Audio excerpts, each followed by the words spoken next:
നമുക്ക് കിരണിന്റെയും കല്യാണിയുടെയും ഇന്നത്തെ നല്ലൊരു കഥ കേട്ടാലോ? അങ്ങനെ ഇന്നത്തെ കഥയില് ചന്ദ്രസാറിനോട് കിരൺ ചോദിച്ചു, അല്ല സത്യം പറ അച്ഛാ, അച്ഛനെങ്ങാനും ആണോ ഇനിയിപ്പോ ആ ഗംഗയെ കൊന്നെന്ന് ചോദിച്ചു. എടാ അതെങ്ങനെയാടാ, ആ സമയത്ത് ഞാൻ ഹോസ്പിറ്റലിൽ അഡ്മിറ്റ് അല്ലായിരുന്നു എന്ന് ചോദിച്ചു. പിന്നെ ഞാൻ എങ്ങനെയാ ഓഡിറ്റോറിയത്തിലേക്ക് വരുന്നത്? ഓ അത് ശരിയാണെങ്കിൽ ശരിയാണല്ലോ. അല്ല ഇനിയിപ്പൊ അച്ഛനെ ഏർപ്പാടാക്കി ആരെങ്കിലും ആണോ? എടാ അങ്ങനെ എന്തെങ്കിലും ഉണ്ടെങ്കിൽ എനിക്ക് തുറന്ന് സമ്മതിക്കേണ്ട ആവശ്യമല്ലേ ഉള്ളൂ. പിന്നെ നീ എന്നെ തെറ്റിദ്ധരിക്കേണ്ട കാര്യം എന്താ? എന്താണെങ്കിലും അങ്ങനെയെങ്കിലും അങ്ങനെ, നിന്റെ മനസ്സിലെ വിശ്വാസം അങ്ങനെയാണെങ്കിൽ അങ്ങനെ തന്നെ ഇരിക്കട്ടെ എന്ന് പറഞ്ഞു. പിന്നെ ഒരു കാര്യമുണ്ട്, ആ ഗംഗയുടെ തലയ്ക്ക് ആരടിച്ചാലും അവരെ സംരക്ഷിക്കേണ്ട ഉത്തരവാദിത്വം നമുക്കുണ്ട്. അവർക്ക് നമ്മൾ സംരക്ഷണം കൊടുക്കണമെന്ന് പറഞ്ഞു. അത് കേട്ടതും ഒരു നിമിഷം ആലോചിച്ചിട്ട് കിരൺ പറഞ്ഞു, അത് ശരിയായിട്ടുള്ള കാര്യം അച്ഛാ. എന്താണ് കാര്യത്തിനൊക്കെ ഒരു തീരുമാനമായല്ലോ. പിന്നീട് കിരൺ പറഞ്ഞു, അതെ ഇനിയിപ്പോ ഇതിന്റെ പേരിൽ ഇനി അടുത്ത പ്രശ്നം എന്തെങ്കിലും ഉണ്ടാവുമോ? ആ സി ഐയുടെ കാര്യം സേനം പറഞ്ഞു, അത് ശരിയാ. ഓരോരോ പ്രശ്നങ്ങൾ കഴിഞ്ഞ് കഴിയുമ്പോഴത്തേനും അയാൾ ഓരോരോ തെളിവുകളും കുത്തിപ്പൊയ്ക്കൊണ്ട് വരുമല്ലേ. അയാളുടെ കാര്യമായതുകൊണ്ട് ഒന്നും പറയാൻ പറ്റില്ല. പക്ഷെ നീ അതൊന്നും ഓർത്ത് വിഷമിക്കണ്ട മോനെ എന്ന് പറഞ്ഞ് ചന്ദ്രസേനൻ അങ്ങോട്ട് പോയി. അപ്പോഴേക്കും കിരൺ ഇങ്ങനെ പറഞ്ഞു, ഈ അച്ഛനൊരു കില്ലാടി തന്നെ, എന്നാലും സമ്മതിച്ചു കൊടുത്തിരിക്കുന്ന അച്ഛനെ. അല്ലെങ്കിൽ ഈ സമയത്ത് ഗംഗയുടെ ബോഡി വീട്ടുമുറ്റത്ത് നിന്ന് കിട്ടുമായിരുന്നെങ്കിൽ തീർന്നേനം എന്നൊരു ചിന്തയൊക്കെയായിരുന്നു കിരണിന്റെ മനസ്സിൽ. അങ്ങനെ കുറെ സമയം കഴിഞ്ഞ് കഴിഞ്ഞപ്പോഴത്തേനും കിരൺ കല്യാണിയും കൂട്ടിക്കൊണ്ട് വീട്ടിലേക്ക് വരുവാണ്. ആ സമയത്ത് കാർത്തിക ലക്ഷ്മിയമ്മയും കൂടെ ഇറങ്ങി വന്നു കഴിഞ്ഞിട്ട് ചോദിച്ചു, അല്ല കല്യാണ മോൾക്ക് നന്നായിട്ട് ഭേദമായെന്ന് ചോദിച്ചു. അപ്പോഴേക്കും കിരൺ പറഞ്ഞു, ഇനിയിപ്പോ മുറിവുകളൊക്കെ ഉണങ്ങിയാൽ മതി, കുറച്ചൊക്കെ ഉണങ്ങിയിട്ടുണ്ട്, റെസ്റ്റ് എടുത്താൽ മതി, വീട്ടിലിരുന്ന് റെസ്റ്റ് എടുത്താൽ മതി എന്നാ ഡോക്ടർ പറഞ്ഞു. ഇടയ്ക്കൊന്ന് ചെക്കപ്പിന് വേണ്ടി ചെന്നാൽ മതി എന്ന് പറഞ്ഞു. വേറെ പ്രശ്നങ്ങളൊന്നും ഇല്ലാന്ന് പറഞ്ഞു. ഇത് കേട്ട് കഴിഞ്ഞപ്പം കാർത്തി പറഞ്ഞു, അന്നാ ബാ കല്യാണി എന്ന് പറഞ്ഞുകൊണ്ട് കല്യാണിന്റെ കയ്യെ പിടിച്ചോണ്ട് കാർത്തിയും കാദംബരിയും കൂടെ അകത്തേക്ക് കയറി പോവാണ്. ആ സമയം ലക്ഷ്മിയും പറഞ്ഞു, മോനെ എന്നാലും സൂക്ഷിക്കണം, ഇനി ഒരുത്തരും കൂടെ ഉണ്ടല്ലോ പുറത്ത്, ആ വിക്രം. അവൻ എപ്പോഴാ പുറത്തിറങ്ങണമെന്ന് അറിയില്ല. അവൻ പുറത്തിറങ്ങിയിട്ടുണ്ടെങ്കിൽ വെറുതെ ഇരിക്കുമെന്ന് തോന്നില്ല, അവൻ അത്രയ്ക്ക് ദുഷ്ടനാന്ന് പറഞ്ഞു. കിരൺ പറഞ്ഞു, അതൊക്കെ അറിയാം ലക്ഷ്മിയമ്മ എനിക്ക്. അവൻ ഇനി പുറത്തിറങ്ങിയിട്ട് ഒന്നും ചെയ്യാൻ പറ്റില്ല. ഈ രാഹുലിന്റെയും ഗംഗാപ്രസാദിന്റെയും ഗതി തന്നെയായിരിക്കും അവനും ഉണ്ടാകാൻ പോകുന്നത്. അവനെ ഞാൻ കുറുനരിക്കും ചെന്നായികൾക്കും ഇട്ടു കൊടുക്കുമെന്ന് പറഞ്ഞു. മോനെ ആ രാഹുലിന്റെ കാര്യത്തില് സി ഐക്ക് സംശയം എന്തെങ്കിലും ഉണ്ടോന്ന് ചോദിച്ചു. അയാൾക്കറിയാം ഞങ്ങളാണ് അവനെ തീർത്തെന്നുള്ളത്. പക്ഷെ അതിന്റെ തെളിവുകളും കാര്യങ്ങളും ഒന്നും ഇല്ലാത്തോണ്ടാന്ന് തോന്നേ അയാൾ അതിന്റെ പിന്നാലെ നടക്കാത്തെ. സാരമില്ല, കിട്ടേണ്ടത് കിട്ടിക്കഴിയുമ്പോ എല്ലാരും ഒരു പാഠം പഠിക്കുമെന്ന് പറഞ്ഞു. ഇനിയിപ്പം വിക്രം അവനാണ് കിട്ടാനുള്ളത്. അവൻ പരോളിന് ഇറങ്ങി കഴിഞ്ഞിട്ടാണെങ്കിൽ അടങ്ങിയിരിക്കില്ലെന്നുള്ള കാര്യം എനിക്കറിയാന്ന് പറഞ്ഞു. ലക്ഷ്മിയമ്മ പറഞ്ഞു, സൂക്ഷിക്കണം മോനെ, കാരണം ഇവർക്കൊക്കെ എപ്പോഴെന്ത് തോന്നുന്നു പറയാൻ പറ്റില്ല. ഒരു നിമിഷത്തെ ഒരു അശ്രദ്ധ മതി ജീവൻ തന്നെ ഇല്ലാതാവാനായിട്ടെന്ന് പറഞ്ഞു. ഏയ് അതൊന്ന് ഓർത്ത് ഇനിയിപ്പോ ലക്ഷ്മിയമ്മ പേടിക്കണ്ടെന്ന് പറഞ്ഞ് കിരണകത്തേക്ക് കയറിപ്പോയി. കുറച്ച് കഴിഞ്ഞപ്പോ സിയെ ആകെപ്പാടെ ഭ്രാന്ത് പിടിച്ച അവസ്ഥയിൽ നിൽക്കുവാണ്. ഇതിന്റെ സത്യാവസ്ഥ കണ്ടെത്തിയാൽ മതിയാവുള്ളൂ. കോടതിക്കുള്ളിലും പുറത്തും വെച്ച് താൻ നാണം കിട്ടേന് കണക്കില്ല. ഇതിന്റെ പ്രതികാരം ചെയ്യണം. പക്ഷെ അത് അങ്ങനെ പെട്ടെന്നൊന്നും ചെയ്യാൻ പറ്റില്ല. പിന്നീട് എസ് ഐ അങ്ങോട്ട് വിളിക്കുവാണ്. എസ് ഐ വന്നിട്ട് ചോദിച്ചു, എന്താ സാറേ കാര്യം? എടോ ഈ കേസിലൊരു തുമ്പുണ്ടാക്കണ ആ ഗംഗാപ്രസാദിന്റെ കാര്യത്തില്. അത് കേട്ടപ്പോ എസ് ഐക്ക് ചിരി പൊട്ടി. കാരണം ഇത്രയൊക്കെ ആയിട്ട് ഇയാൾ പഠിച്ചില്ലേ എന്നൊരു ചിന്തയായിരുന്നു. എന്താണോ താൻ ചിരിക്കുന്നത്? ഒന്നുമില്ല സാറേ. എങ്കിൽ പിന്നെ ഞാൻ പറയുന്ന പോലെ അങ്ങോട്ട് കേട്ടാ മതി. പറഞ്ഞു മനസ്സിലായല്ലോ. എത്രയും പെട്ടെന്ന് തന്നെ ഈ കേസിന് തെളിവുണ്ടാക്കണം. അല്ല സാറേ, അതിനാ കിരണൊക്കെ നിരപരാധിയാന്നല്ലേ? എടോ പ്രഗത്ഭരായ ഒരു വക്കീല അവനൊക്കെ വേണ്ടിയിട്ട് ബാധിക്കാമെന്ന് നവീന.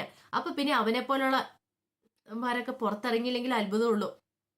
പക്ഷെ ഇതിനകത്ത് ആ മാർക്കൊക്കെ നല്ല പങ്കുണ്ട്, അതെനിക്ക് വ്യക്തമായിട്ടുള്ള കാര്യമാണ്. അതിനുള്ള തെളിവുകളും കാര്യങ്ങളൊക്കെ കിട്ടണമെന്ന് പറഞ്ഞു. അല്ല സാറേ, തെളിവുകൾ എന്ന് പറഞ്ഞിട്ടുണ്ടെങ്കിൽ ഏതറ്റം വരെ പോണം ഇത് തെളിയിക്കാൻ വേണ്ടിയിട്ട്? അന്ന് കല്യാണത്തിന് കുറെ ആൾക്കാർ വന്നിട്ടുണ്ടായിരുന്നല്ലോ. അപ്പം അങ്ങനെയാകുമ്പോൾ കാര്യങ്ങളൊക്കെ കുറച്ചുകൂടെ നമുക്ക് എളുപ്പമാവും. നമ്മൾ അവരിൽ നിന്നൊക്കെ തെളിവുകളൊക്കെ ശേഖരിക്കണം എന്ന് പറഞ്ഞു. അത് കേട്ട് കഴിഞ്ഞപ്പോൾ എസ് ഐ പറഞ്ഞു, സാറേ സാർ എന്ത് എന്ന് വേണമെന്ന് പറഞ്ഞാൽ മതി, അതൊക്കെ ഞാൻ ചെയ്തോളാം, അനുസരിച്ചോളാം എന്ന് പറഞ്ഞു. ശരിയെന്ന് പറഞ്ഞു സി ഐ. ഇതേസമയം താര ആകെപ്പാടെ ഇങ്ങനെ ഓരോന്നൊക്കെ ആലോചിച്ചുകൊണ്ടിരിക്കുമ്പോൾ സരയോ അങ്ങോട്ട് വന്നു. സരയോ വന്നിട്ട് പറഞ്ഞു, അവളുണ്ടല്ലോ ആ കല്യാണി, അവളെ വീട്ടിലേക്ക് വന്നിട്ടുണ്ട്, ഏകദേശം സുഖം പ്രാപിച്ചാ വന്നിരിക്കണേ. അത് കേട്ടപ്പോൾ സാരയ്ക്കൊരു ആശ്വാസമായി.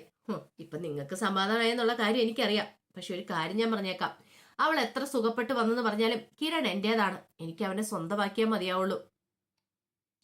താരയ്ക്ക് സങ്കടമായി. നിങ്ങൾക്ക് വിഷമാവെന്നുള്ള കാര്യം അറിയാം. ഒരു കാര്യം ഞാൻ പറഞ്ഞേക്കാം, ഈ കാര്യങ്ങളൊക്കെ ഒരു കാരണവശാലും പുറത്തറിയാൻ പാടില്ല. കിരണ കല്യാണി ഒന്നും അറിയാൻ പാടില്ല. ഞാൻ കിരണിനെ സ്വന്തമാക്കാൻ നടക്കുക എന്നുള്ള കാര്യം. പിന്നെ നിങ്ങൾ പറയില്ലെന്ന് തന്നെ വിശ്വാസം. നിങ്ങൾക്ക് കല്യാണി അത്രയ്ക്ക് ഇഷ്ടമാണ്, അതുപോലെ തന്നെ എന്നോടും ഇഷ്ടമുണ്ട്. സ്വന്തം മോളെ നഷ്ടപ്പെടുമെന്ന് കരുതിയിട്ടല്ലേ നിങ്ങൾ ഈ സത്യങ്ങളൊന്നും പറയാത്തെ? എന്റെ മനസ്സിൽ എന്താ ഉള്ളതെന്ന് പറയാത്തെ? നിങ്ങൾക്ക് പറയാൻ പേടിയുണ്ട്, പറഞ്ഞു കഴിഞ്ഞിട്ടുണ്ടെങ്കിൽ മോളെ നഷ്ടപ്പെടുവോന്ന്. കാരണം കുറെ കാലത്തിന് ശേഷമല്ലേ സ്വന്തം മോളുടെ സ്നേഹം എന്താ നിങ്ങൾ അനുഭവിച്ചറിഞ്ഞേ. പക്ഷെ ഒരു കാര്യമുണ്ട്, ഇനി നിങ്ങൾ കാല് വാരുന്ന പരിപാടിയെങ്കിൽ പിന്നെ എന്താ ഞാൻ ചെയ്യുന്നതെന്ന് എനിക്ക് പോലും അറിയത്തില്ല. നിങ്ങൾക്ക് എന്നെ നഷ്ടമാവും എന്നൊക്കെ പറഞ്ഞു. അതോടെ കേട്ടുകഴിഞ്ഞപ്പോൾ താരയ്ക്ക് ഭയങ്കര സങ്കടമായി. സരുവിനൊരു കൂസലും ഇല്ലായിരുന്നു. സരു അങ്ങോട്ടേക്ക് എഴുന്നേറ്റ് പോയി. സരുവിന്റെ മനസ്സിലൊരു ആഗ്രഹം മാത്രമേ ഉള്ളൂ, എങ്ങനെയെങ്കിലും കിരണിനെ സ്വന്തമാക്കണം എന്നൊരാഗ്രഹം.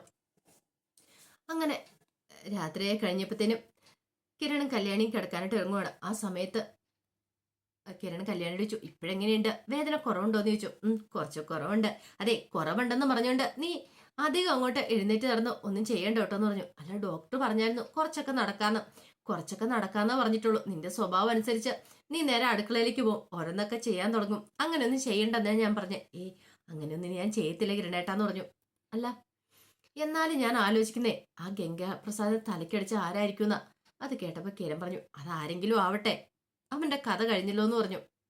അല്ല, ആ ബോഡി അച്ഛൻ എവിടെയോ കൊണ്ടേ മറവ് ചെയ്തെന്ന് വല്ലതും പറഞ്ഞോ? അതിനെക്കുറിച്ചൊന്നും പറഞ്ഞില്ല. അച്ഛനൊന്ന് മാറ്റി എവിടെ എന്താന്നും പറഞ്ഞില്ല എന്ന് പറഞ്ഞു. കാരണം കിരണ് അങ്ങനെ പറയാനേ പറ്റുണ്ടായിരുന്നുള്ളൂ. അപ്പോഴേക്കും കല്യാണി പറഞ്ഞു, എന്നാലും ഇനിയിപ്പം നമ്മൾ അറിയത്തില്ലാതെ ആരോ അങ്ങോട്ടേക്ക് വന്നിട്ടുണ്ട് ഓഡിറ്റോറിയത്തിൽ. അവരാരെങ്കിലും ആണോ അയാളുടെ തലക്കടിച്ചിട്ടുണ്ടായിരിക്കുക? കല്യാണി, അത് തലക്കടിയേറ്റുള്ള മരണമെന്ന് ആര് കണ്ടു? ഒരു പക്ഷേങ്കിൽ ആ 20 അവസാനം ആരെണ്ണം എടുത്ത് അവരുടെ ഫിംഗർ പ്രിന്റ് ആയിരിക്കും അത്ര പറഞ്ഞിട്ടുണ്ടായിരിക്കുക. പിന്നെ അവൻ മരിച്ചത് തലച്ചോറ് പൊട്ടിയല്ലേ, തലച്ചോറിന് നല്ല ക്ഷതമേറ്റിട്ടുണ്ടെന്ന് പറഞ്ഞു. കല്യാണി പറഞ്ഞു, കിരണേട്ടാ അങ്ങനെ വന്നിട്ടുണ്ട് ഉറപ്പായിട്ടും അത് 20 കൊണ്ടുള്ള അടിയേറ്റതാണ്. കിരൺ പറഞ്ഞു, അങ്ങനെ ഞാൻ വഴിയില്ല, അവിടെ വലിയൊരു പാറക്കല്ലുണ്ടായിരുന്നല്ലോ, മിക്കവാറും അതേ തലയിടിച്ച് വീണതായിരിക്കും. അങ്ങനെയാണെങ്കിൽ അതെങ്ങനെ ശരിയാവും? തലയുടെ മധ്യഭാഗത്തല്ലേ ക്ഷതമേറ്റിരിക്കുന്നത്, അപ്പൊ പിന്നെ അത് 20 കൊണ്ട് ഉള്ള അടി തന്നെ ആയിരിക്കും എന്ന് പറഞ്ഞു. കിരൺ പറഞ്ഞു, ഇങ്ങനെയൊക്കെ നീ പറഞ്ഞിട്ടുണ്ടെങ്കിൽ ആകെപ്പാടെ കൺഫ്യൂഷൻ ആയിരിക്കും എന്ന് പറഞ്ഞു. ആ സമയം കല്യാണി പറഞ്ഞു, ആ CA മാർട്ടിൻ വെറുതെ ഇരിക്കും തോന്നില്ല, അയാൾ ഇതിന്റെ പിന്നാലെ തന്നെ അന്വേഷണമായിട്ട് പോകുന്നു പറഞ്ഞു.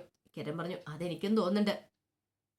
അയാളോട് എത്ര പറഞ്ഞാലും തലയിലേക്ക് കയറത്തില്ല. അല്ല, ശരിക്കും പറഞ്ഞിട്ടുണ്ടെങ്കിൽ അയാൾക്കിത് എന്തിന്റെ കേടാ? അവനെ പോലെ ഒരു കൊടും ക്രിമിനല് അവൻ മരിക്കട്ടെ എന്ന് കരുതല്ലേ ചെയ്യണ്ടേ? അതെ കല്യാണി, പലരും അയാളോട് പറഞ്ഞു നോക്കിയതാ.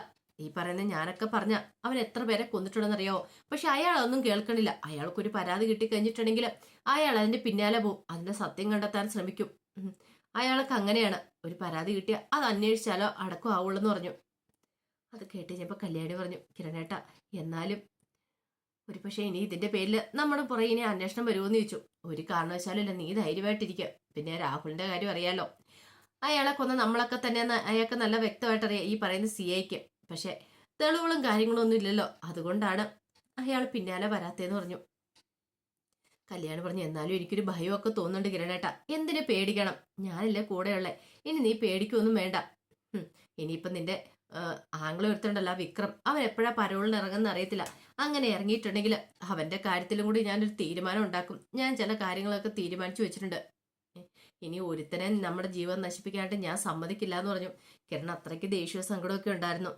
അങ്ങനെ പിറ്റേ ദിവസമായി കഴിഞ്ഞപ്പോ CA കുറച്ച് ഫിംഗർ പ്രിന്റും കാര്യങ്ങളൊക്കെ മാച്ച് ചെയ്യുമെന്ന് അറിയാൻ വേണ്ടി കൊടുത്തിട്ടുണ്ടായിരുന്നു. അപ്പൊ അതിനെക്കുറിച്ച് അന്വേഷിച്ച് ചെല്ലുവാണ്. അങ്ങനെ ചെന്ന് കഴിഞ്ഞപ്പോഴത്തേനും അവിടെ ഉണ്ടായിരുന്ന ഓഫീസർ പറഞ്ഞു, അതെ, നിങ്ങൾ കൊണ്ടെത്തുന്ന ഫിംഗർ പ്രിന്റും കാര്യങ്ങളും ഒന്നും ആ 20 ഉള്ള ഫിംഗർ പ്രിന്റുമായിട്ട് മാച്ച് ചെയ്യുന്നില്ല എന്ന് പറഞ്ഞു. ഇതിനു മുമ്പ് കുറെ കൊണ്ടു തന്നല്ലോ, അതൊന്നും പക്ഷെ മാച്ച് ആവുന്നില്ലെന്ന് പറഞ്ഞു. അത് കേട്ട് കഴിഞ്ഞപ്പോ CAക്ക് എന്ത് ചെയ്യണമെന്ന് അറിയില്ല. അപ്പോഴേക്ക് അയാൾ പറഞ്ഞു, എടോ, താൻ ഇനിയിപ്പോ ഇതിന്റെ പിന്നാലെ നടന്നിട്ട് കാര്യമുണ്ടെന്ന് തോന്നില്ല, അതൊന്നും മാച്ചായിട്ടില്ലെന്ന് പറഞ്ഞു. സാറേ, അങ്ങനെ പറഞ്ഞ് അങ്ങനെ ഒഴിവായിപ്പോൻ ഞാൻ ആഗ്രഹിക്കുന്നില്ല. ഇതിന്റെ അന്വേഷണം എനിക്ക് പൂർത്തിയാക്കിയാൽ മതിയാവുള്ളൂ. ആരാണ് ഇത് ചെയ്തതെന്നുള്ള കാര്യം എനിക്കറിയണമെന്ന് പറഞ്ഞു. എടോ, അത് അത്ര എളുപ്പമുള്ള കാര്യമില്ലെന്ന് മനസ്സിലായല്ലോ. ഇപ്പൊ കിട്ടിയേക്കുന്ന ഫിംഗർ പ്രിന്റ് ഒന്നും മാച്ചല്ല. ഇനിയിപ്പൊ താൻ എന്ത് ചെയ്യാൻ പോവാ?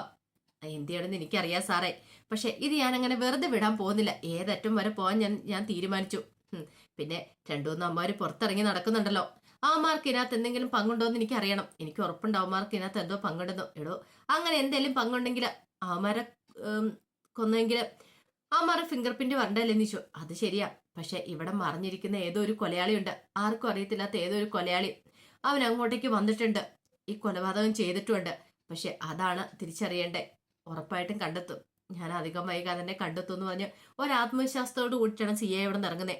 പിന്നീട് സ്റ്റേഷനിലേക്ക് വന്നിട്ട് എസ് ഐനെ വിളിപ്പിക്കുകയാണ്. എസ് ഐനെ വിളിപ്പിച്ചിട്ട് പറഞ്ഞു, അത് കല്യാണത്തിന് വന്നിരിക്കുന്ന എല്ലാവരുടെ സർവറുടെ ഫിംഗർ പ്രിന്റും കാര്യങ്ങളും കളക്ട് ചെയ്യണമെന്ന് പറഞ്ഞു. അല്ല സാറേ, അത് പിന്നെ എന്താടോ, തനിക്ക് എന്തെങ്കിലും ബുദ്ധിമുട്ടുണ്ടോ? തനിക്കൊരു പുച്ഛഭാവം എന്താന്ന് ചോദിച്ചു. അങ്ങനെയൊന്നുമില്ല സാറേ, പിന്നെ എന്താടോ താൻ ആലോചിക്കുന്നേ? അതെ, ഈ ഫീൽഡിൽ നിൽക്കണമെങ്കിൽ, അതും എന്നോടൊപ്പം നിൽക്കണമെങ്കിൽ ഞാൻ പറയുന്നതൊക്കെ അനുസരിച്ചാൽ മതിയാവുള്ളൂ. അതോ തനിക്കിനി ഇവിടുന്ന് മാറ്റം വേണ്ടതുണ്ടോ, ട്രാൻസ്ഫർ വേണ്ടതുണ്ടോ എന്ന് ചോദിച്ചു. അതൊന്നും വേണ്ട സാറേ, എങ്കിൽ പിന്നെ ഞാൻ പറയുന്നത് കൂടെ അനുസരിച്ചാൽ മതി. അല്ല സാറേ, ഇത്രയൊക്കെ കളക്ട് ചെയ്തിട്ടും അതുമായിട്ട് മാച്ച് ചെയ്യുന്നില്ലെങ്കിൽ, എടോ താൻ കൂടുതൽ ചോദ്യം പറച്ചിലും ഇങ്ങോട്ട് വേണ്ട. അറിയാലോ, അവിടെ കയറിയമ്മല്ല ആരോ ഒരാളാണ് ചെയ്തിരിക്കുന്നത്. അത് ആരാ എന്താന്നൊക്കെ കൃത്യമായിട്ട് അറിയണം. അതുകൊണ്ടാ പറഞ്ഞ എല്ലാവരുടെ ഫിംഗർ പ്രിന്റ് കളക്ട് ചെയ്യണമെന്ന്. ഒന്നിനെയും വെറുതെ വിട്ടുകൂടാ. ഒരു പക്ഷെ അത് കളക്ട് ചെയ്ത് കഴിയുമ്പോൾ അതിനകത്തുനിന്ന് നമുക്ക് ചില സത്യങ്ങളൊക്കെ മനസ്സിലാക്കാനായിട്ട് സാധിക്കുമായിരിക്കും. അവരെ ചോദ്യം ചെയ്ത് കഴിഞ്ഞിട്ടുണ്ടെങ്കിൽ വ്യക്തമായിട്ടുള്ള മറുപടിയും കിട്ടുമെന്ന് പറഞ്ഞു. സി എ എങ്ങനെ വിട്ടുകൊടുക്കാനായിട്ട് ഉദ്ദേശിച്ചിട്ടുണ്ടായിരുന്നില്ല. സി എ പറഞ്ഞു, ഇതിൽ പരം ഒരു നാണക്കേട് എനിക്ക് വരാനില്ല. അത്രയധികം നാണം കിട്ടാൻ ഞാൻ നിൽക്കുന്നത്. അതുകൊണ്ട് ഇതിന്റെ അറ്റ അവസാനം കണ്ടുപിടിക്കാൻ തന്നെ ഞാൻ തീരുമാനിച്ചിരിക്കുക. ഒരു കാരണവശാലും ഒന്നിനെ ഒരുത്തനെ ഞാൻ വെറുതെ വിടാൻ പോകുന്നില്ലെന്നൊക്കെ സി ഐ പറഞ്ഞു. സി ഐക്ക് ഏതാണ്ട് ബാധ കയറിയതുപോലെ ആയിരുന്നു. കാരണം ഇത്രയൊക്കെ നാണം കിട്ടും, പക്ഷെ ഇത് കണ്ടെത്താതെ പോകാനായിട്ട് പറ്റില്ല. അത് നേരാൻ വഴി സത്യസന്ധമായിട്ട് തന്നെ വേണം മുന്നോട്ട് പോകാനായിട്ട് എന്നൊക്കെ ഒരു ചിന്തയായിരുന്നു സി ഐയുടെ മനസ്സിൽ. അതേസമയം ജയിലില് ജോലി ചെയ്യുമായിരുന്നു വിക്രം. വിക്രത്തിന്റെ അടുത്തേക്ക് മനോഹർ വരുവാണ്.